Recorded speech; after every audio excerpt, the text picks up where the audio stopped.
जय जोहार, जय छत्तीसगढ़ संगवारी हो। स्वागत है आपका संगवारी हो। अभी आए हमन नरहरेश्वर मंदिर देख सकते हो जो हावे भाटा गांव बस स्टेशन के पास, जो नया बस स्टेशन बने हैं संगवारी हो वो भाटा गांव में हवन। वो हमन आए हवन मई पिल्ला जोरिया है संगवारी हो। एमन गेरिस इस्कॉन टेम्पल जो देख सकते हो आप मन है, ये सही मल्ला इस्कॉन टेम्पल गेरी संगवारी हो। मोला लेके नहीं गेरी से एमन मोला फोन तक नहीं लगई से कि वो ना नहीं तो मोला लेकिन चलो नहीं हवे। मैं कहाँ बताओ अब मेरा केल्ला केल्ला घूम के आगे कितना दुष्ट है मन, हाँ मोला लेगिस तको नहीं है देख सकते है।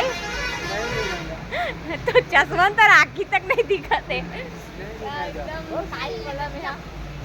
लेकिन यहाँ पानी इतना ज़्यादा गिरत संगवारी में दिखा तो आप मल्ला ये मेरे तो दिखत नहीं है, थोड़ा बहुत दिखत है रे, लेकिन पानी बहुत ज़्यादा गिरत घूमने वाले हमन। हाँ ये वाला मंदिर में हवन और जाने वाला हम खाटू श्याम मंदिर संगवारी हो।